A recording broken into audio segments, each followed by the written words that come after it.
This video is all about training the fourth and the fifth finger. These are the weakest fingers of your hand, particularly number 4. And I know many students like to avoid using particularly the fourth finger because it's the weakest and least independent finger of all of them. And that's because of the anatomy in the hand. It's locked between 3 and 5. And therefore you will see that lifting the fourth finger is far more difficult than lifting any other finger. But still, with exercises we can make it more independent. I love to use my fourth finger and my fifth finger because I developed them well. Every finger has its own character. But still, the better you develop your fingers, the more rich your piano playing will get. And the exercises I use for that are a few exercises of Hainaut, but there are not many. I think Hainaut is more designed for developing some equality in passage work, especially when you do them in different tonalities. But there are a few exercises that can be effective for 4 and 5 to make them a little bit quicker. But if you really want to make your fingers independent and strong, you should go to take Brahms exercises. These exercises are the best exercises that I have found from any exercises, including the exercises of Liszt. They are far not so good as the ones of Brahms, but they are quite difficult. Then we have the exercises of myself. I developed my own system of exercises. This is called Super Fingers. Book 1, I take the exercises of, which are for beginners to intermediate, and when you're more advanced but still don't know much about using your arm, about arm technique. If you didn't learn that, then I would also recommend you check this first book of Super Fingers. There will be a part 2 and a part 3, and then a part 4, Transcendental Difficulty. But there's a system in them, and I explain very clearly how I use the fingers, how I use the arm, and I even write the arm movements for the different exercises. So check it out, the link is in the description, and the exercises that I discuss in this video, you will also find the link in the description to the PDF. You can download them for free. So check it out, and let's get to the exercises. I start with the Hainaut because these are the exercises that most of you are familiar with. They are very good to do, but they are a little bit one-sided because they're all similar. I would learn all of them once and then leave them, and maybe you can design some new exercises from them. The first exercise from Hainaut is number 11.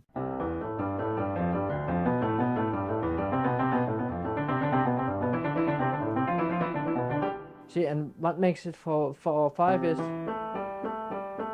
this repetition here. Actually, you can also take number 30 from Hainaut, which is a little bit similar.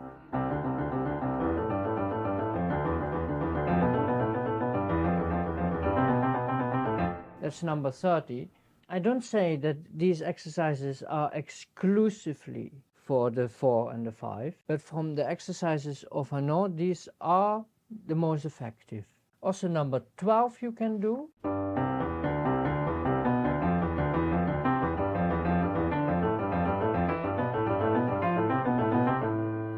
Here is, when you go up, it's for the left hand 4 or 5, and when you go down, it is for the right hand.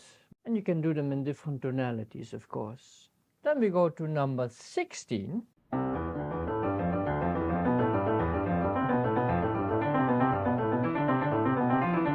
And back.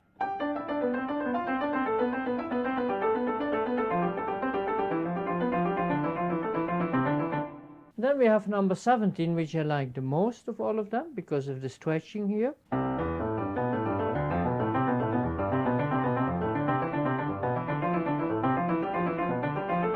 Hainaut is very good for developing equal piano playing so that all the notes are nicely equal in passage works. But they are not particularly designed for making real strong, flexible, independent fingers. For that, I would recommend to go to Brahms or if you want to find something easier, you could say pre-Brahms, then you should go to my book, Super Fingers, that you can download. The link is in the description.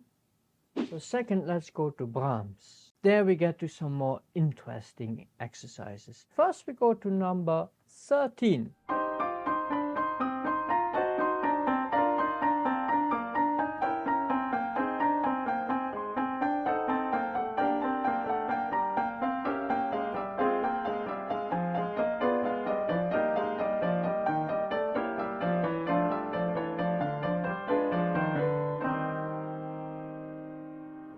Ben legato, that's what Brahms writes a lot with the exercises. Ben legato means good legato. So really only leave the key when the next finger has already pressed the next key. So that is ben legato, real legato, not something in between. Then we go to exercise number 18. This exercise is really for 4 and 5, trills in 4 and 5, and it is 2 against 3, 4 against 6 at the same time. So first a sustained note here.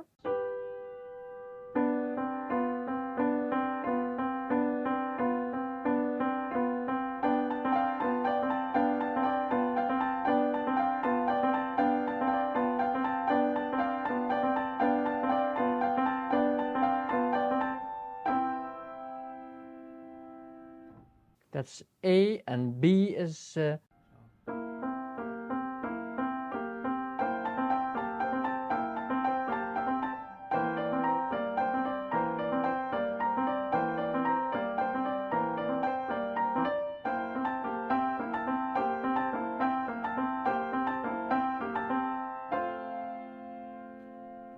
next exercise is number 23. Also this with a sustained thumb and then with a 4/5 thirds. It's actually written this, but it's very good to practice in this rhythm first.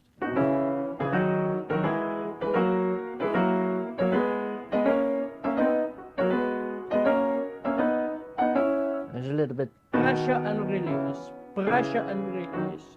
So it's a very good exercise, and you really feel it also in the lower arm.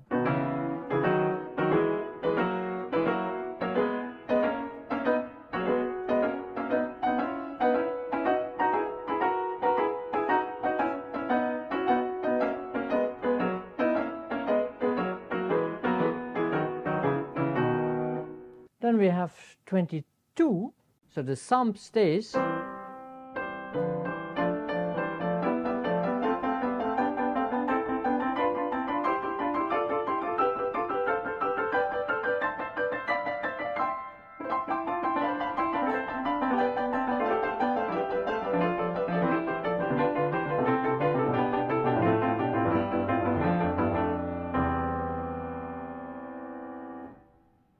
You will feel these stretchings. You should feel them in the lower arm. It's a very good exercise. The next exercise is number 28.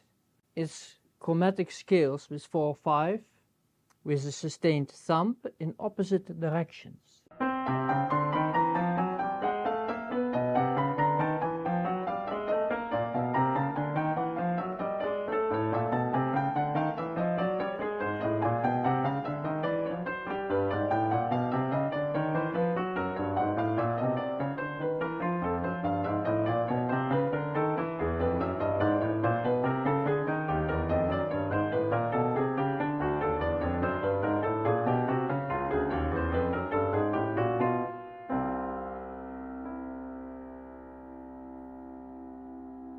Yeah, it's a little bit practicing that you have the notes correct in left and in the right hand. Very good exercise.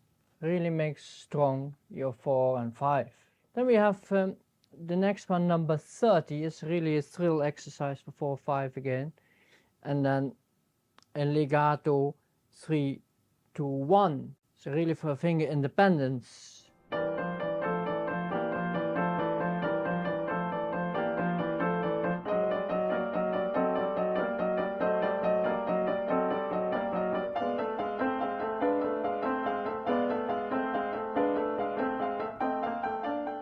etc.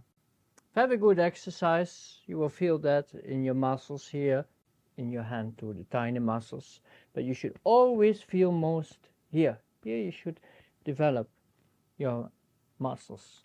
Go to the next exercise is 34. 34, C. The nice thing, by the way, with exercises of Brahms is that they all are in different tonalities.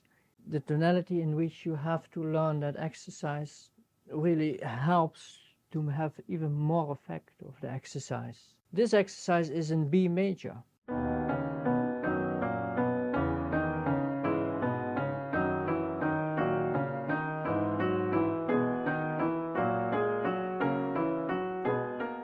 And then we come to my own book, Superfingers. This is a collection of 57 exercises meant for developing your finger technique and arm technique combined, like in Brahms, but then with explanations.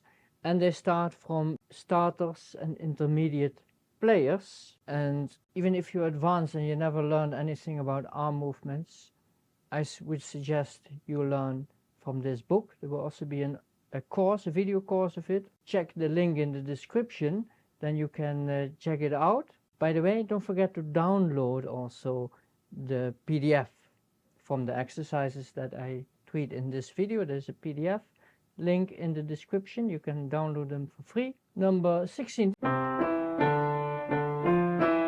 And the whole meaning of it is to give an accent on the fourth finger, or forte and legato. A little bit with the arm. And you could make a variation on it, and then you do it like this.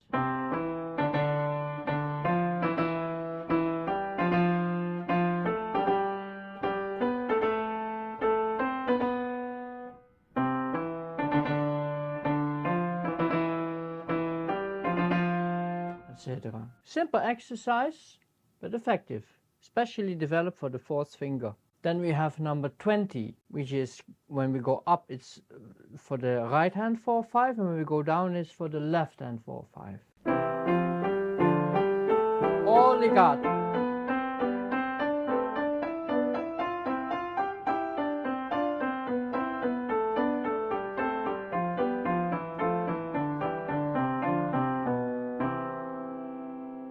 And repeat. And you can do this in different tonalities. You can always go back also to exercises and do them in different tonalities. Then we go to number 47. This is with a sustained fifth finger when we go up and a sustained thumb when we go down.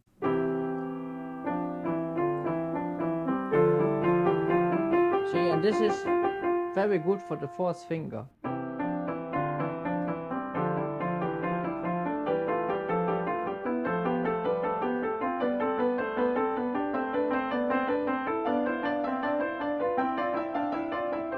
Down is.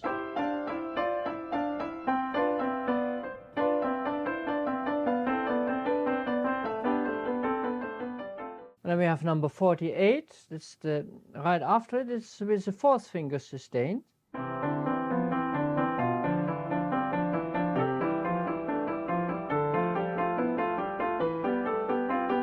And when we go back, the second finger stays.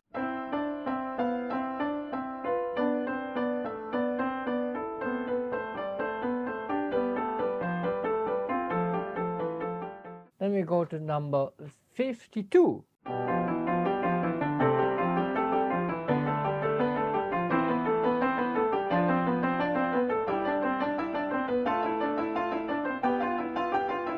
Etc. You could also do 51. That's really, it's more of a pizzicato exercise, but also with 4-5. So these are a collection of exercises that are very good for developing 4 and 5 on both hands. And now that we have got to the end of this video, I hope that you have learned some new exercises so that you can work on your technique a little bit better. Make sure to subscribe. Weekly I upload new videos about piano playing, so make sure to subscribe to this channel that you don't miss out anything. If you like this video, then whoop this like button to let other people know that this is a good video and they will watch it and have benefit from it too. And then I see you in the next video.